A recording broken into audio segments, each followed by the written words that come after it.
Panic attacks typically occur when a person is under stress. The stress can be physical, like being run down, or emotional, like a significant life change. Panic attacks are a relatively common experience, with as many as 1 in 7 people experiencing them at least once. A little more than half of those people will have repeated panic attacks. Our understanding of panic attacks has changed over time, but we've now come to a good understanding of what panic attacks are and how we can help those who experience them. It's important to understand that panic attacks are a physiological expression of anxiety, and not intrinsically dangerous. The symptoms are the body's natural way of coping with perceived threats. Read more. Explainer: what are panic attacks and what's happening when we have them?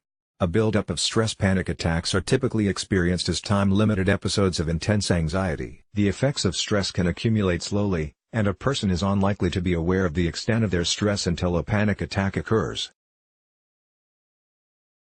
Panic attacks often appear to arise for no apparent reason. They can occur anywhere and at any time, including at night, when the person has been asleep. Panic attacks often have a very abrupt onset and usually resolve over the course of minutes rather than hours. They are often, but not always, experienced as physical symptoms, such as rapid or skipped heartbeat, difficulty breathing and tightness in the chest, dizziness, muscular tension and sweating. When someone experiences a panic attack, there is also an emotional response which is driven by perceptions of threat or danger. If the person doesn't know why a panic attack is happening, or perceives it as something more sinister, they are likely to feel more anxious. Are panic attacks dangerous?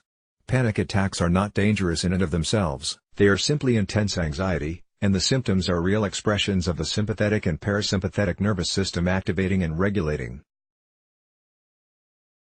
An increase in heart rate occurs to improve the delivery of oxygen to our muscles to prepare for action like fight or flight. More oxygen is therefore needed, and so breathing rate is increased, resulting in a sense of breathlessness and tightness in the chest. As oxygen is directed to the core and muscles, supply can proportionately decrease to the head, leading to symptoms of dizziness. If you're looking after someone who is having a panic attack, it's important you remain calm. From Shutterstock.com, the expression of these symptoms will self-regulate, so all panic attacks will cease. However, the residual effects of the body's chemical messengers, adrenaline and noradrenaline, take some time to wash out.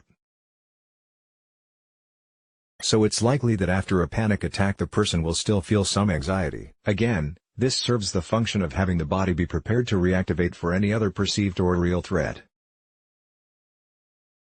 It's also understandable that after this experience the person will feel tired and drained. So if you have a panic attack, while unpleasant, it isn't necessarily a sign that you need to seek help.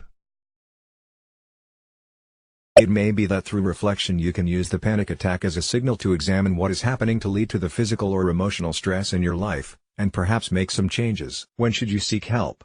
A small portion of people, 1.7%, who experience panic attacks may go on to develop a panic disorder. Panic attacks may become frequent and lead a person to avoid situations they perceive as high risk. Read more. Australians understand depression, so why don't we get anxiety? In this case, the panic attacks become a panic disorder, and it would be useful to seek expert help from a registered mental health professional, such as a psychologist or psychiatrist. The most effective treatment for panic disorder is psychological therapy, cognitive behavior therapy, with or without antidepressants. What can I do to help a friend? If you see someone having a panic attack, try not to feed the fear by responding with anxiety or fear. Remember and calmly remind the person that while the experience is unpleasant, it is not dangerous and will pass.